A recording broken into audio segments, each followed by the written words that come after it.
Bengali man YouTube চ্যানেলে সকলকে স্বাগত। আসন্ন রেলওয়ে গ্রুপ ডি পরীক্ষার কথা মাথায় রেখে চ্যাপ্টার ওয়াইজ রিজনিং এর এই সেশনে আজ আমরা 2018 সালে রেলওয়ে গ্রুপ ডি পরীক্ষায় আসা ডাটা সাফিসিয়েন্সি এই চ্যাপ্টারের বাছাই করা প্রশ্ন দেখে নেব। সেশন শুরু করার আগে একটা কথা বলে রাখি, যারা নির্দিষ্ট সময়ের মধ্যে পরীক্ষা দিতে চাইছো অর্থাৎ প্র্যাকটিস করতে চাইছো, সেই প্র্যাকটিস সেট যদি তোমাদের দরকার লাগে এবং নির্দিষ্ট সময়ের মধ্যে তোমরা পরীক্ষা দিতে চাও, তবে এই ওয়েবসাইটটা একটু ভিজিট করতে পারো। www.bengalimanforyou.com এই ওয়েবসাইটটা ভিজিট করো। এই ওয়েবসাইটে আপাতত 4টে কারেন্ট অ্যাফেয়ার্সের প্র্যাকটিস সেট, সব পরীক্ষার উপযোগী কারেন্ট অ্যাফেয়ার্স, এবং সেটা বাংলাতে আছে। বলে রাখি, বাংলাতে 4টে কারেন্ট অ্যাফেয়ার্সের প্র্যাকটিস সেট দেওয়া হয়েছে, একটা ব্লাড রিলেশনের অর্থাৎ রিজনিং এর একটা সেট দেওয়া হয়েছে, এবং একটা ডাব্লিউবিপি ম্যাথের প্র্যাকটিস সেট দেওয়া হয়েছে, এটাও বাংলাতে আছে। ইংরাজির কিছুদিনের মধ্যে শুরু করব। এই 6টা সেট দেওয়া হয়েছে, নির্দিষ্ট সময়ে দেওয়া হয়েছে। সেই সময়ের মধ্যে তোমরা দেখো যে তোমরা প্রশ্নগুলোর উত্তর ওই নির্দিষ্ট সময়ের মধ্যে দিতে পারছো কিনা, এবং দিতে পারলে ওই সময়ের মধ্যে তুমি কতগুলো প্রশ্নের সঠিক উত্তর দিতে পারছো। বোঝা গেছে? এবার রেসপেক্টিভ সেলে, অর্থাৎ মনে করো তুমি জিআই দেখতে চাইছো, জিআই এর এই দেখছো লোগোটাতে তোমরা ক্লিক করবে। ক্লিক করলে এইখানে তোমরা দেখতে পাবে একটা উইন্ডো আছে। এই উইন্ডোতে নির্দিষ্ট সময় দেওয়া আছে, যেমন রিজনিং এর ক্ষেত্রে এখানে 40 সেকেন্ড করে দেওয়া আছে, কারেন্ট অ্যাফেয়ার্স এর ক্ষেত্রে এখানে 15 সেকেন্ড করে দেওয়া থাকে, এবং ম্যাথের ক্ষেত্রে 60 সেকেন্ড করে আমি দিয়েছি। এই স্টার্ট দ্য কুইজ এখানে যদি ক্লিক করো, এরকম উইন্ডো একটা ওপেন হবে, অর্থাৎ 15টা প্রশ্ন যদি এখানে থাকে তাহলে 15/1, অর্থাৎ প্রথম প্রশ্ন থাকবে। এই প্রশ্নটার উত্তর যেটা হবে সেখানে তোমরা ক্লিক করবে। ক্লিক করার পর সেটা ভুল কি ঠিক সঙ্গে সঙ্গে দেখিয়ে দেবে, এবং তার পরবর্তী প্রশ্নের জন্য নেক্সট এই অপশনটা আসবে, এখানে ক্লিক করলে পরের কোশ্চেনে তোমরা চলে যাবে। নির্দিষ্ট সময়ের মধ্যে এই পরীক্ষাটা দেওয়ার চেষ্টা করবে। শুধু উত্তর করব বলে এরম ভাবে যেও না। যদি মনে হয় সময় থাকছে, খুব অল্প সময়ের মধ্যে, বুঝতেই পারছো আমি 20টা ম্যাক্সিমাম 15 থেকে 20টা করে প্রশ্ন দিচ্ছি। অঙ্কের ক্ষেত্রে 60 সেকেন্ড, কারেন্ট অ্যাফেয়ার্স এর ক্ষেত্রে 15 সেকেন্ড, এবং জিআই এর ক্ষেত্রেও 15 সেকেন্ড থাকছে। সেই সময়ের মধ্যে দেখো কত দূর তোমরা করতে পারছো।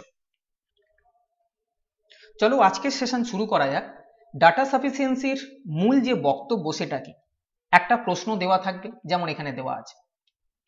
এই প্রশ্নটার উত্তর 3টে স্টেটমেন্ট বা 2টো স্টেটমেন্ট দেওয়া থাকবে, যেমন এখানে 1 নম্বর স্টেটমেন্ট, 2 নম্বর স্টেটমেন্ট, হতে পারে 3 নম্বর স্টেটমেন্ট দেওয়া আছে। ওই 3টে স্টেটমেন্ট থেকে এই প্রশ্নের উত্তরটা করা যাচ্ছে কিনা, তোমাকে উত্তর বলতে হবে না, উত্তরটা তুমি করতে পারবে কিনা সেটা যদি তুমি বলতে পারো, সেটাই হবে এই প্রশ্নের উত্তর। অর্থাৎ আমাকে এক্স এর মান নির্ণয় করতে বললো, আমি যদি দেখি এই স্টেটমেন্ট 1টা থেকে এক্স এর মান নির্ণয় করতে পারলাম, তাহলে বলবো যে স্টেটমেন্ট 1টা সাফিসিয়েন্ট। যদি দেখি যে স্টেটমেন্ট 2 থেকেও উত্তর করতে পারছি, তাহলে আমি বলবো স্টেটমেন্ট 2টাও সাফিসিয়েন্ট, অর্থাৎ either statement 1 or statement 2 is sufficient, অর্থাৎ হয় স্টেটমেন্ট 1 অথবা স্টেটমেন্ট 2টা যথেষ্ট এটার উত্তর দেওয়ার জন্য। এক্স এর মান কত যদি আমি এখান থেকেও পাই, এখান থেকেও পাই, তাহলে বলবো এইটা অথবা এইটা, দুটো থেকেই আমরা কিন্তু এক্স এর মান নির্ণয় করতে পারবো। কোনোভাবে মনে করো আমি এক্স এর মান এই 1 নম্বর সমীকরণ থেকে করতে পারলাম, 2 নম্বর থেকে করতে পারলাম না, তখন আমি বলবো স্টেটমেন্ট 1 ইজ সাফিসিয়েন্ট, অর্থাৎ এটাই যথেষ্ট এটার পক্ষে উত্তর দেওয়ার। যদি দেখা যায় দুটো থেকেই উত্তর করা যাচ্ছে না, তখন বলবো neither statement 1 or not statement 2 is sufficient, অর্থাৎ এইটা বা এইটা থেকে কোনোটা থেকেই এই উত্তরটা করা যাবে না। আবার বলছি, প্রশ্নের উত্তর তোমাকে করে দিতে হবে না, তোমাকে জাস্ট ইকুয়েশনটা দেখে ভাবতে হবে হ্যাঁ আমি এখান থেকে উত্তরটা করতে পারবো কিনা।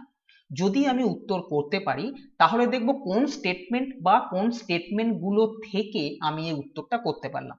হতে পারে এইখান থেকে স্টেটমেন্ট 1 এবং স্টেটমেন্ট 2 দুটোই দরকার লাগলো এই প্রশ্নটার জন্য, তখন আমি বলবো যে statement both statement 1 and statement 2 R required, যে দুটো স্টেটমেন্টই যথেষ্ট দরকার এই প্রশ্নটা উত্তর দেওয়ার জন্য। দেখো এখানে যেরকম এক্স এর মান চেয়েছে, আমি দেখতে পাচ্ছি এখানে একটা দ্বিঘাত সমীকরণ রয়েছে। এই দ্বিঘাত সমীকরণকে সমাধান করলে আমরা জানি এখানে এক্স এর দুটো মান বেরোবে, কিছু আমি শূন্য লিখছি না, এক্স এর দুটো মান বেরোবে। আমি দেখতে পাচ্ছি এই সমীকরণটা থেকে এক্স এর মান নির্ণয় করা যাবে, আমি করে দেখবো না এক্স এর মান কত, কিন্তু আমি বলবো যে এখান থেকে x এর মান নির্ণয় করা যাবে, তাহলে আমি বলবো যে এইটা তো যথেষ্ট x এর মান বার করার জন্য।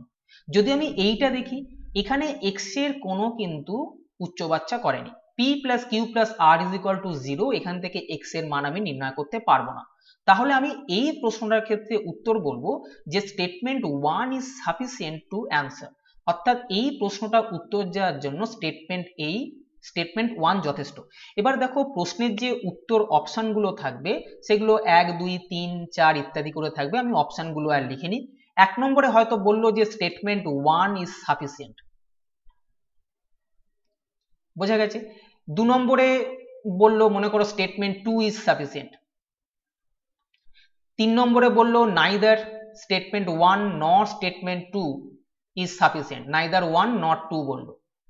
আর এখান থেকে বললো both statement 1 and 2 are required to answer the question। এখান থেকে যেহেতু আমি দেখছি যে শুধুমাত্র এক থেকেই উত্তর করা যাচ্ছে, তাই আমার উত্তর কিন্তু অপশন নাম্বার 1 হবে। আমি অপশনগুলো দিইনি, অপশনগুলো বিভিন্নভাবে থাকে, তোমাদের জাস্ট আমি নমুনা প্রশ্ন দিচ্ছি যে উত্তরটা কিভাবে হতে পারে। দেখো পরের প্রশ্নে বলেছে বাক্সে কতগুলি পিরামিড আছে। প্রথম যে স্টেটমেন্টটা দিয়েছে সেখানে বলেছে বাক্সে কিছু হলুদ, কিছু লাল এবং কিছু নীল রঙের পিরামিড আছে। তোমরা বলো এই স্টেটমেন্টটা থেকে আমি কি কতগুলো পিরামিড আছে বলতে পারি? কেন সবগুলোর ক্ষেত্রে বলেছে কিছু হলুদ, কিছু লাল, কিছু নীল, কতগুলো চেয়েছে মানে মোট সংখ্যা চেয়েছে। আমি এখান থেকে বাক্সে মোট সংখ্যা কতগুলো পিরামিড আছে সেটা বলতে পারবো না, তাই এই স্টেটমেন্টটা কিন্তু আমার উত্তর হবে না। 2 নম্বরে বলেছে 6টা হলুদ আছে, 7টা লাল আছে। আমি যোগ করে দেখছি 6 7 13 হচ্ছে, কিন্তু এখানে বলেছে কিছু নীল রঙের পিরামিড আছে। আমি জানি না এই কিছু মানে কতগুলো পিরামিড এই বাক্সের মধ্যে রয়েছে, তাই আমি 2 নম্বরটা থেকেও বলতে পারবো না যে বাক্সের মধ্যে মোট কতগুলো পিরামিড আছে। তাহলে আমাদের উত্তর কোনটা হবে? যে 1 আর 2 দুটোই কিন্তু যথেষ্ট নয় এই প্রশ্নটার উত্তর দেওয়ার জন্য। যে অপশনের মধ্যে এটা লেখা থাকবে সেই অপশনটা আমরা উত্তর করব। পরের প্রশ্নে বলেছে সুনিতা 4টি ভিন্ন প্রকারের বস্তু কিনবে, সে ওই বস্তুগুলি বাড়ি নিয়ে যাওয়ার জন্য কতগুলো ব্যাগ কিনবে। দেখো প্রথমেই তো মনে হয় যে 4টে ভিন্ন প্রকারের বস্তু মানে আমার 4টে ব্যাগ লাগবে, ঠিক তো? 4টি আলাদা, তুমি মনে করো চিনি কিনছো, আটা কিনছো, চিনির মধ্যে তো আটা মিশিয়ে নিয়ে যাবে না একটা ব্যাগের মধ্যে, তাই এখানে 4টে ভিন্ন প্রকারের বস্তু কিনেছে মানে আমার 4টে ব্যাগ লাগবে, এটা ক্লিয়ার। কিন্তু এখানে যে স্টেটমেন্টগুলো দিয়েছে তাকে বেস করে আমাকে উত্তর করতে হবে।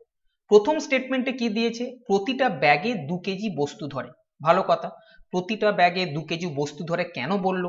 তার কারণ হচ্ছে আমি ভিন্ন প্রকারের বস্তুগুলো কত কেজি করে নেবো সেটা আমার জানা নেই। হতে পারে যে আমি মনে করো আটা নিলাম 5 কেজি, কিন্তু এখানে তো একটা ব্যাগে 2 কেজি আটা ধরবে, তাহলে আমাকে এরকম 3টে ব্যাগ মিনিমাম দরকার, 2 kilo plus 2 kilo plus 1 kilo, তাহলে আমার আটা লাগবে। তাই এই তথ্যটা কিন্তু আমার দরকার এই উত্তরটা করার জন্য, বুঝেছো? প্রতিটা ব্যাগে 2 কেজি বস্তু ধরে, আমি এই একটা স্টেটমেন্ট থেকে এটার উত্তর দিতে পারছি না, কিন্তু এই উত্তরটা দেওয়ার জন্য এই স্টেটমেন্টটাও জরুরি। 2 নম্বর বলেছে সুনিতা 2 কেজি চাল কিনেছে। 4টে আইটেমের মধ্যে চাল এই আইটেমটা আমি দেখতে পেলাম বলেছে, তার মানে আমার এটা তো দরকার, 4টের মধ্যে একটা আইটেম পেয়েছি। 3 নম্বরে বলেছে 500 গ্রাম আটা কিনেছে, 500 গ্রাম অড়হর ডাল কিনেছে এবং 750 গ্রাম মুগ ডাল কিনেছে। তাহলে 4টে আইটেম কি কি দেখলাম? চাল কিনেছে, আটা কিনেছে, অড়হর ডাল কিনেছে এবং মুগ ডাল কিনেছে। তাহলে 2 আর 3 এই দুটো স্টেটমেন্ট তো আমার দরকার। তার কারণ কি? আমি এখান থেকে 4টে আলাদা আলাদা অর্থাৎ ভিন্ন প্রকারের বস্তু পাচ্ছি, তাই 2 3 দরকার। এবার 2 3 এর সঙ্গে একটাও কেন দরকার? তার কারণ হচ্ছে সুনিতা এই যে 500 গ্রাম বা 750 গ্রাম যে জিনিসগুলো কিনেছে, সেই জিনিসগুলো কেনার জন্য যে ব্যাগটা প্রয়োজন সেই ব্যাগটার ক্যাপাসিটি কতটা সেটা আমাকে জানতে হবে। দেখা গেল এক একটা ব্যাগে 250 গ্রাম করে জিনিস ধরে, তাহলে কিন্তু তোমাকে 500 গ্রাম আটা নেওয়ার জন্য 2টো ব্যাগ লাগতো, বুঝতে পারছো? তাই এই দুটোর সঙ্গে তোমার 3 নম্বর স্টেটমেন্টটাও দরকার, অর্থাৎ এই 3টে স্টেটমেন্টকেই একত্রে দরকার যাতে করে আমি উত্তরটা দিতে পারবো, বোঝা গেছে? তাই এক্ষেত্রে সেই অপশনটা দেখবে যেখানে লেখা আছে 1 2 and 3 R sufficient two answer the question, বুঝেছো? 3টে স্টেটমেন্টই দরকার এই প্রশ্নটার উত্তর দেওয়ার জন্য। নয়নের কাছে 6টি ভিন্ন আকারের বোর্ড আছে, এর মধ্যে আয়তকার বোর্ডের সংখ্যা কটি? প্রশ্ন বোঝা গেছে, আয়তকার বোর্ড কটা আছে 6টার মধ্যে সেটা বলতে হবে। প্রথম যে স্টেটমেন্টটা দিয়েছে সেখানে বলেছে আয়তকার আর ডিম্বাকার বোর্ডের সংখ্যা সমান, সেটা বুঝলাম। তার মানে যদি ডিম্বাকার বোর্ডের সংখ্যা আমাকে দিয়ে দেয় 5টা বা 6টা, তাহলে আমি বলবো আয়তকার বোর্ডের সংখ্যা হবে 5টা বা 6টা। কেন? আয়তকার বোর্ডের সংখ্যা ডিম্বাকার বোর্ডের সংখ্যা সমান বলেছে। আমি যদি ডিম্বাকার বোর্ডের সংখ্যা পাই তাহলে বলবো এর যা সংখ্যা এর সংখ্যাও তাই হবে, তাহলে উত্তরটা পেতাম। কিন্তু এখানে ডিম্বাকার বোর্ডের সংখ্যা দেওয়া নেই, তাই এইটা দিয়ে শুধু উত্তর করা যাবে না। 2 নম্বর বলেছে তার কাছে একটি মাত্র বৃত্তাকার বোর্ড আছে। দেখো এখানে ডিম্বাকার, আয়তকার, এখানে আর একটা বৃত্তাকার বোর্ড বললো। এখান থেকেও কিন্তু আমরা আয়তকার বোর্ড সম্বন্ধে কিছু জানতে পারছি না। 6টার মধ্যে কটা আয়তকার বোর্ড আছে এই দুটো স্টেটমেন্ট থেকেই জানা যাচ্ছে না। তাই আমাদের উত্তর হবে সেই অপশনটা যেখানে লেখা থাকবে বোথ 1 and 2, অথবা বোথ না লিখে এখানে থাকবে নাইদার 1 nor 2, অর্থাৎ 1 আর 2 দুটোই কিন্তু যথেষ্ট নয় এই প্রশ্নটার উত্তর দেওয়ার জন্য। একটি পাড়ায় 6টি বাচ্চা I, G, B, Z, L ও ডি আছে, এদের মধ্যে সবচেয়ে লম্বা কে? 6 জনের মধ্যে সবচেয়ে লম্বা কে, এটা প্রশ্ন। প্রথম স্টেটমেন্ট থেকে আমি কি উত্তর করতে পারবো? দেখে নেওয়া যাক। বলেছে জি এল ও ডি এর চেয়ে লম্বা। জি এল ও ডি এর চেয়ে লম্বা। আমি জানি না এল আর ডি এর মধ্যে কে লম্বা, কিন্তু আমি এটা জানলাম যে জি এই দুজনের চেয়ে লম্বা। এই স্টেটমেন্টটা থেকে আমি এটার উত্তর দিতে পারবো না যে পাড়ায় সবচেয়ে বেশি লম্বা কে, তার কারণ এখানে 6 জন আছে আর এখানে 3 জনের ডাটা দেওয়া আছে, তাই এইটা থেকে আমি এই প্রশ্নের উত্তর দিতে পারবো না। এখানে বলেছে বি জি এর চেয়ে লম্বা, বি জি এর চেয়ে লম্বা, এই শুধুমাত্র স্টেটমেন্টটাকে দিয়ে আমি এইটার উত্তর করতে পারবো না, তার কারণ এখানে 6 জন বাচ্চার কথা বলা হয়েছে। এই 2 নম্বর স্টেটমেন্টে মাত্র 2 জনের কথা বলা হয়েছে, তাই এই শুধু 2 নম্বর থেকেও আমি উত্তর করতে পারবো না। 3 নম্বর স্টেটমেন্টে বলেছে জেড জি এর চেয়ে ছোট, অর্থাৎ জি জেড এর চেয়ে বড়, এটা বলা আছে। এখানেও 2 জনের কথা বলা আছে, তাই এই 3 নম্বর স্টেটমেন্ট দিয়েও কিন্তু আমি এইটার উত্তর করতে পারবো না।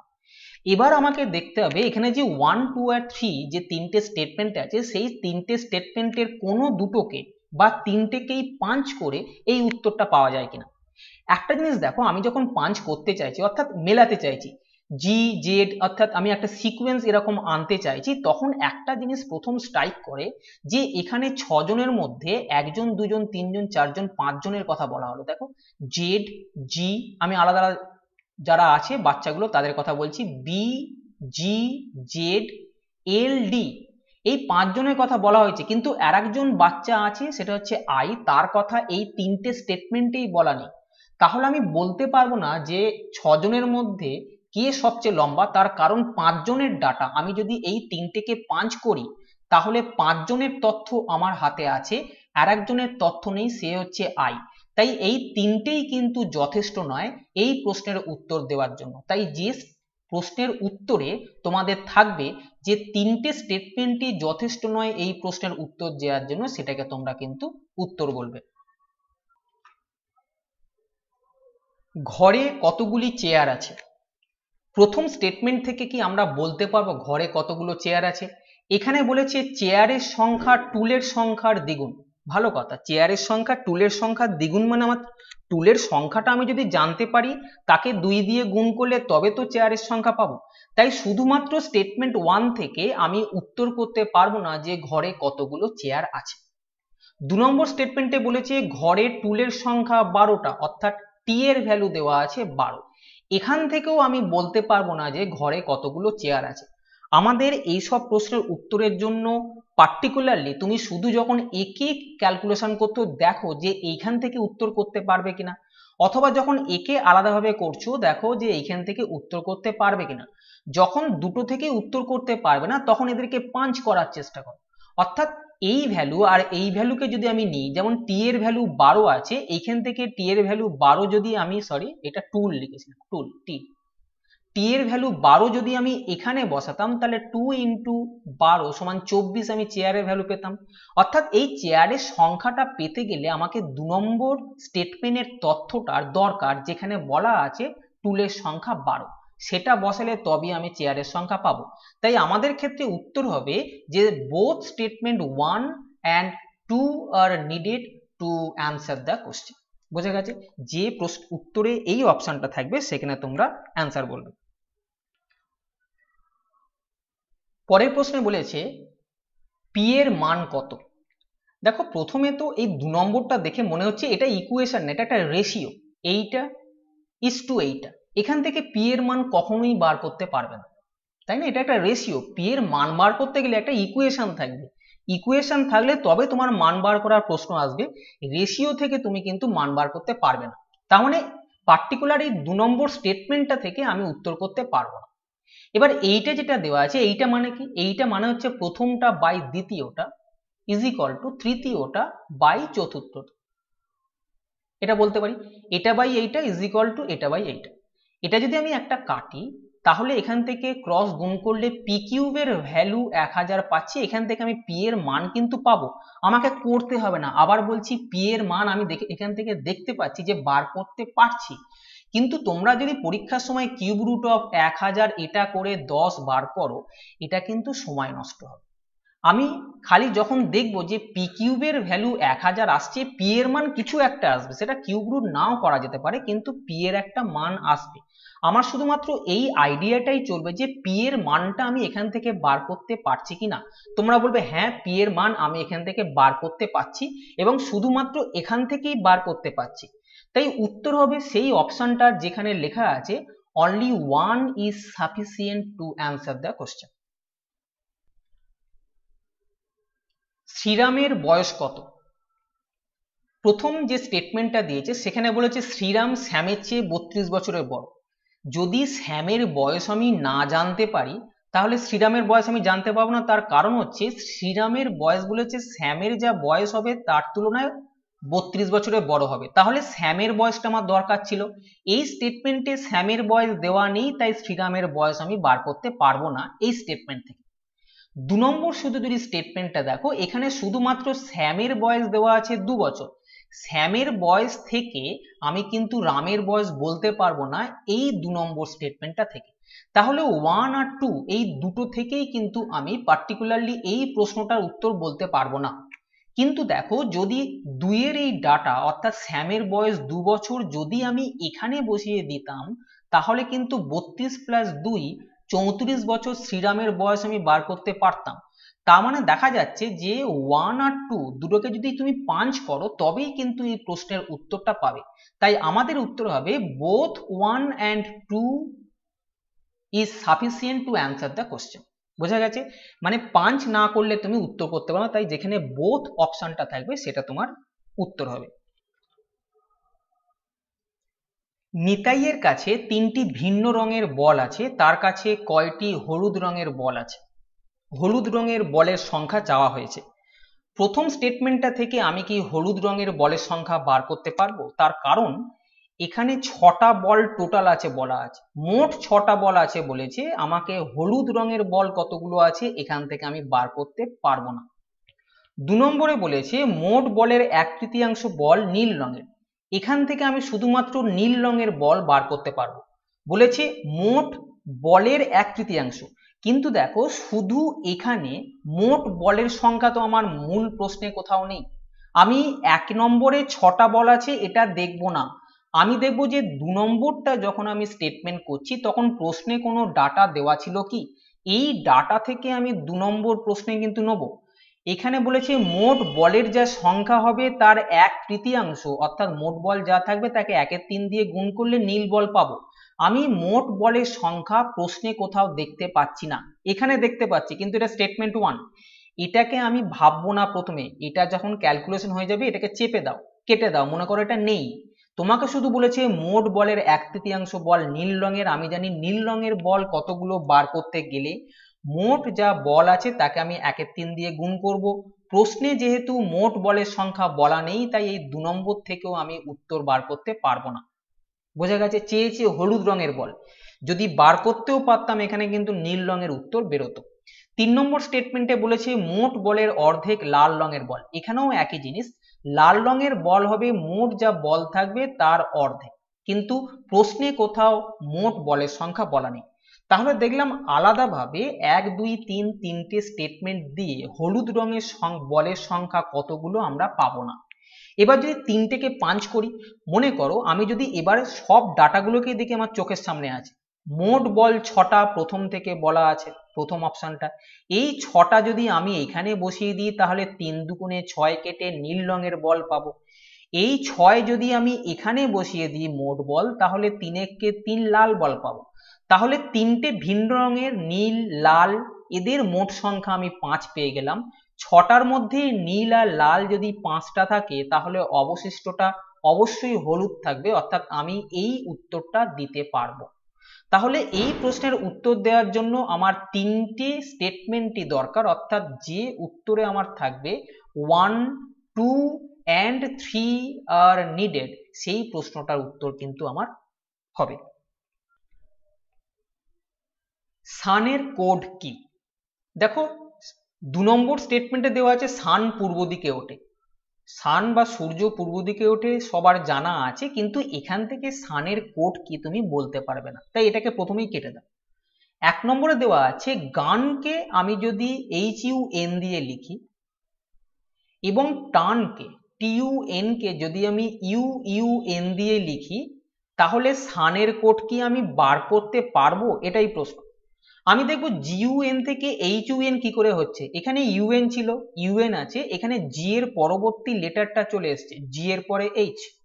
এখানেও দেখো পরের দুটো যা ছিল তাই আছে, খালি T এর পরবর্তী যে লেটারটা আছে সেটা কিন্তু এখানে এসছে। এই দুটো তথ্যের ভিত্তিতে আমি বলতে পারি এখানে UN থাকবে এবং S এর পরবর্তী যে লেটার সেটা T হবে, অর্থাৎ উত্তর আমি সানের বার করতে পারবো এই স্টেটমেন্টটাকে দিয়ে। তাই আমাদের এক্ষেত্রে উত্তর হবে only statement 1 is sufficient to answer the question.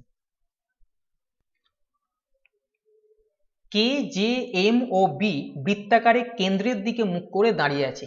কে এর ডান দিকে কে আছে এটা প্রশ্ন।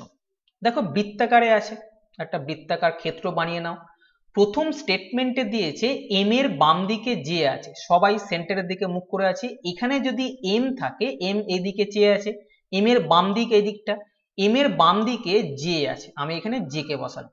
এবং জে এর বাম দিকে বি আছে, জে যদি এখানে বসে এই দিকে তাকিয়ে থাকে জে এর বাম দিক এদিকটা হবে, জে এর বাম দিকে বি আছে, অর্থাৎ এখানে বি আছে বলে দিল। আর একজন আছে সে হচ্ছে কে, এই স্টেটমেন্টে কিন্তু বলা নেই কে এর কথা, তাই শুধুমাত্র 1 নম্বর স্টেটমেন্ট দিয়ে আমি বলতে পারবো না যে কে এর ডান দিকে কে আছে। তার কারণ কে এখানে থাকতে পারে, কে এখানে থাকতে পারে, কে এখানে থাকতে পারে, আমি জানি না। 2 নম্বর স্টেটমেন্টে দিয়েছে কে সবার চেয়ে লম্বা, এখানে লম্বা কি বেঁটে চাইনি, চেয়েছে ডান দিকে আছে কি বাম দিকে আছে, তাই শুধুমাত্র 2 দিয়েও কিন্তু কাজ হবে না। 1 আর 2 যদি আমি 5 করেও দিই সেখান থেকেও কিন্তু আমি কে এর সম্বন্ধে ডাটা পাবো না। তাই আমাদের উত্তর হবে যে 1 আর 2 দুটোই যথেষ্ট নয় এই প্রশ্নটার উত্তর দেওয়ার জন্য। পরের প্রশ্নে বলেছে ভাবনা সতীশের কে হয়। দেখো প্রথম স্টেটমেন্টে দিয়েছে ভাবনার মা হলো রাজমা। যারা ব্লাড রিলেশনের ভিডিওগুলো দেখোনি তাদের বলবো ব্লাড রিলেশনের ভিডিওগুলো দেখে নাও। সেশন শুরু করার সময় আমি দেখবে বলেছিলাম যে ওই ওয়েবসাইটটা যে www.bengalimanforyou.com, এখানে দেখবে তোমরা যদি ওয়েবসাইটটা ভিজিট করো এখানে ব্লাড রিলেশনের প্র্যাকটিস সেট দেওয়া হয়েছে এবং কিছুদিনের আগেই এই ব্লাড রিলেশন নিয়ে রেলের পরীক্ষায় যতগুলো ব্লাড রিলেশনের প্রশ্ন এসছে সেখান থেকে বাছাই করা প্রশ্ন নিয়ে একটা কিন্তু ভিডিও আমি এই চ্যানেলে দিয়েছি, পারলে একটু ভিডিওগুলো দেখে নিও, তাহলে এই ধরনের প্রশ্নগুলো তোমরা করতে পারে। প্রথম যে স্টেটমেন্টটা দেওয়া আছে ভাবনার মা হলো রাজমা, আমি ভাবনাকে ভি দিয়ে লিখছি, ভাবনার মা রাজমা, যেহেতু মা বলেছে তাই আমি এখানে মাইনাস চিহ্ন দেবো। মেল বোঝাতে আমরা প্লাস চিহ্ন দিই এবং ফিমেল বোঝাতে আমরা মাইনাস চিহ্ন দিই। ছেলে মেয়ের সঙ্গে মা বাবার সম্পর্ককে আমরা এই হরাইজন্টাল লাইন দিয়ে ইন্ডিকেট করি। ভাবনার মা রাজমা, এখান থেকে কিন্তু আমি সতীশের সম্বন্ধে কোনো ডাটা পাচ্ছি না, তাই এটা উত্তর হবে না। 2 নম্বরে দিয়েছে রাজমার ছেলে হলো সতীশ, রাজমার ছেলে সতীশ, রাজমা তার ছেলে হচ্ছে সতীশ, ছেলে বলেছে তাই আমি এখানে পজিটিভ চিহ্ন দিলাম। বোঝা গেছে? তাহলে দেখতে পেলাম এই তথ্য থেকে রাজমা আর সতীশ সম্বন্ধে জানা যাচ্ছে, কিন্তু এখানে ভাবনা আর সতীশের মধ্যে সম্পর্ক চেয়েছে, তাই এই 2 নম্বর দিয়েও কিন্তু উত্তর হবে না। অর্থাৎ আলাদাভাবে 1 নম্বর বা 2 নম্বর দিয়ে এই প্রশ্নের উত্তর পাওয়া যাচ্ছে না। কিন্তু আমি যদি এই দুটোকে পাঁচ করে দিই, দেখো এখানে আর আছে, আমি যদি পাঁচ করি তাহলে আঁকাটা কি হবে, এই আরটাকে এইখানে নিয়ে চলে এসো, এই লাইনটা যেরকম আছে এখানে থাকলো, এখানে ভি আছে, এই লাইনের নিচে ভিও আছে, এই লাইনের নিচে এসও আছে, তার মানে বোঝাচ্ছে যে রাজমার 2 ছেলে মেয়ে, একটা ভাবনা আছে এবং আর একজন সতীশ আছে। বোঝা গেছে সতীশের প্লাস চিহ্ন ছিল। এখান থেকে কিন্তু আমি বলতে পারবো যে ভাবনা সতীশের কে হয়, ভাবনা সতীশের বোন হয়। এখান থেকে আমরা বুঝতে পারছি কেন এটা ভাই বোনের সম্পর্ক, এই ড্যাশ চিহ্ন দিয়ে ভাই বোনের সম্পর্ক বোঝানো হয়।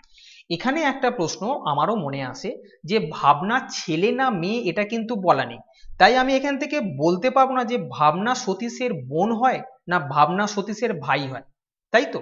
তাহলে আমাকে দেখতে হবে প্রশ্নের উত্তর যদি ডিমান্ড করে যে ভাবনা, যদি আমি না ভাবি যে ভাবনা একটা মেয়ের নাম, তাহলে কিন্তু এই প্রশ্নের উত্তর আমি করতে পারবো না।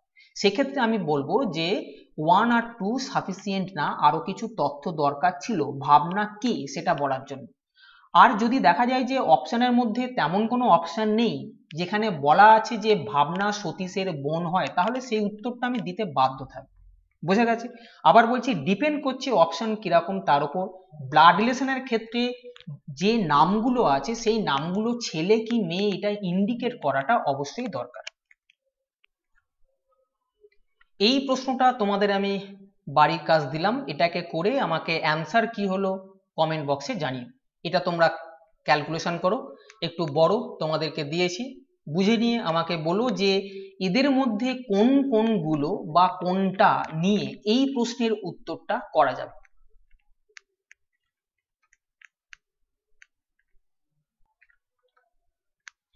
এখানে বলেছে জেড এর মান কত।